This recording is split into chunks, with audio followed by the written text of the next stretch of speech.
इलिशी माछ क्या खावाई पसंद नुहे कहते तो प्राय समस्त को इलिशी माछ बहुत ही पसंद थाए से मुझे आपण मान कोलकाता स्टाइल इलिशी माछर रेसिपी गोटे नहीं आसी आम तो सोरिष मसला देकी इलिशी माछ को बनाऊ किंतु से माने टिके डिफरेंट स्टाइल बनाती जोटारे कि आपण माने इलिशीर ऑथेंटिक टेस्टा पाइबे आमती जदि रेसिपी को आपण माने बने नेबे ना दुई थाली भात केतेबेले खाईदेबे जानी पारिबेनी सेतिपई वीडियो को निश्चित भाव में पूरा देखंतु रेसिपी जदि पसंद आसीबो लाइक और शेयर करेंगे चैनल नुआ थिले मो चैनल को सब्सक्राइब करने आउ जदि फेसबुक पेज रे देखुए प्लीज फॉलो करेंगे ताहले चलंतु रेसिपी को स्टार्ट करि नबा।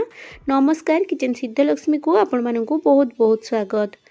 ये रेसिपी बनैबा पई प्रथमे तो ये देखंतु मु 4 पीस इलिशी माछ नैछि और माछ को ये भल भाव में धोईकी रखी नैछि और ये आपण माने पीस टारू जानि परथिबे माछटा केते बढ़िया अछि पूरा फ्रेश अछि और एटा टिके बड़ साइज रो माछटा थिला जहार के टेस्ट बहुत भल रहइबो। प्रथमे आमे माछ को टिके मेरिनेट करि नबा सेति पई ये देखंतु मो स्वाद अनुसार लूण ऐड करि नउछि ता सहित ये अल्प टिके हळदी गुंड ऐड करि नउछि। एबे सबू को भल भाव में मिसई नबा जमती सबू जिनस माछ उपरे भल भाव में कोट हो एठी देखंतु सबू जिनस को ना मु बढ़िया भाव में पूरा मिसई नैछि। एबे यहा को चलंतु साइड रे रखिबा आ कोन सब प्रिपरेशन बाकी अछि करि नबा। एठी देखंतु मु गोटे छोट बाउल नि जाइछि एबे मु एथिरे हाफ चमच हळदी गुंड ऐड करि नउछि ता सहित एठी स्वाद अनुसार लूण और एठी ना मु गोटे चमच लंका गुंड ऐड करि नउछि। ए सब ऐड कला परे एथिरे हमें अल्प पानी ऐड करिकिना याको भल भाव में मिक्स करि नबा।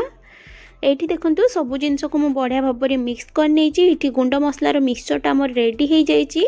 एहा को छाड़ी कि ना हमें आउ गोटे मसला प्रिपेयर करबा सेथि पई एठी देखंतु मोटे छोट बाउल रे ना 10 मिनिट पूर्वरु 2 चमच हळदिया सोरिष गोटे चमच कला सोरिष आ गोटे चमच पोस्त को भल भाव में बतुरिबा पई पानी रे पकेकी रखि देइथिली। एठी सबु जिनस बढ़िया भाव में बतुरी जाइछि।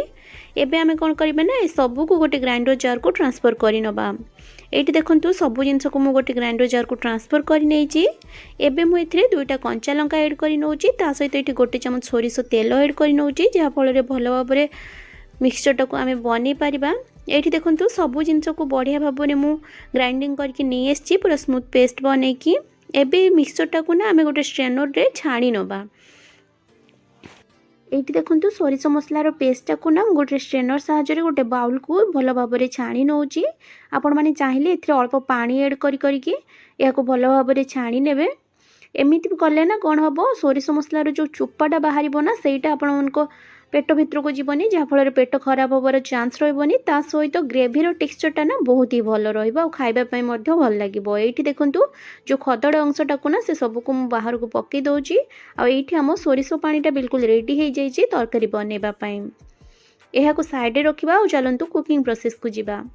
तरकारी बनैबापी ये देखंतु मु गैस ऑन करके गोटे पेन बसई नहीं पेन भल भाव में गरम है ये मु 3 ରୁ 4 चमच सोरिष तेल ऐड कर नउछि।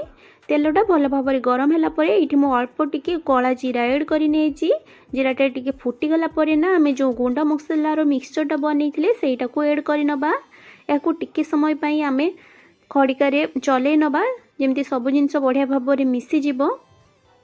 10-20 सेकेंड जस्ट मसला को भल भाव में मिसई नेला परे ना ये मु जो मेरिनेट करके माछटा को रखी सेटा को ऐड कर नउछि। जेहेतु ये आम कंचा माछरे बनाऊे तरकारीटा ये स्टेज रे जदि माछटा को ऐड कर दोचे ना माछटा ये फ्राए हो जहाँफल तरकारी टेस्टा भल आसीबो। माछ को ये स्टेज रे ऐड कला परे ना गोटे साइड रू गोटे मिनिट पे या लो टू मीडियम फ्लेम रे कुक करबा। गोटे मिनिट पर ये देखो माछ सबको मु उल्टे देइछि और अन्य साइड को मध्य आउ गोटे मिनिट पे फ्राए करनेबी। 2 मिनिट पर ना या अधिक आमको माछ को फ्राए करबा दरकार नहीं। ये स्टेज रे आम जो सोरिष मसलार पानीटा बनईले सेटा को ये ऐड कर नबा। सोरिष पानी सबको ऐड कर नेला परे ना या आम टिके भल भाव में मिसई नबा जमती सब जिनस बढ़िया भाव में मिसीज। ये देखंतु सब जिनस को मु बढ़िया भाव में पूरा मिसई देइछि। एठी हमको आउ किछि भी करबा दरकार नहीं। ये स्टेज रे ना या आम कभर कर नबा और कभर करिकी लो टू मीडियम फ्लेम रे 12 ରୁ 15 मिनिट पई कुक होबा पई छाड़ दबा। मझे केवल गोटे थर आम यार कभर खोलिबा और या कभर खोलिकी ना माछ सबको अन्य साइड को केयरफुली उल्टे नबा। जेहेतु ये आम कंचा माछरे बनाऊे ना माछटा बहुत ही नरम थी माछ को केयरफुली आपण मैंने उल्टे नेबे। ये देखंतु सबू माछ को ना मु बढ़िया भाव में उल्टे देइछि। एबे यहाको आम पुणी कभर कर नबा और 6-7 मिनिट पई कुक कर नबा। टोटाल 12 ରୁ 15 मिनिट पर ये देखो मु कभर खोलुची आठी आपण मैंने देखिपे तरकारी ना ये पूरा परफेक्ट कंसिस्टेंसी को पलि आसी सबू जिनस ये बढ़िया भाव में पूरा कुक हो सारी। ए स्टेज रे ना आमको आउ अधिक किसी करवा दरकार नहीं। लास्ट ये मुझे गोटे कटा होता कंचा लंका ता सहित अल्प टिके कटा होता धनिया पत्र को ऐड कर नौची।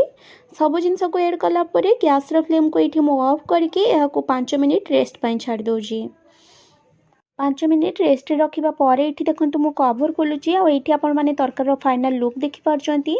एबे ना यहाँ सर्व करने बिल्कुल रेडी हो जाइए। आपण मैंने तो प्याज रसुण देकी सब बेले तरकारी को बनाऊे किंतु गोटे थर यही प्रोसेस रे बनईकी देखूँ यहाँ गरम भात सहित खावाई ना बहुत ही टेस्टी लगे। आपण मैंने बनैला परे ही जानीपारे ताले रेसिपी को निश्चय थोड़े ट्राए करेंगे। आउ केमिति लागिला मते कमेंट सेक्शन में निजर मतामत जणाइबा जमा भी भूलिबेनी। माँ लक्ष्मी समस्तंकर मंगल करंतु यही कामना सहित आज रोची पुणी आसबि आउ एक नुआ रेसिपी नहीं कि सेतेबेले पर्यंत स्टे सेफ स्टे हेल्दी। जय माँ लक्ष्मी।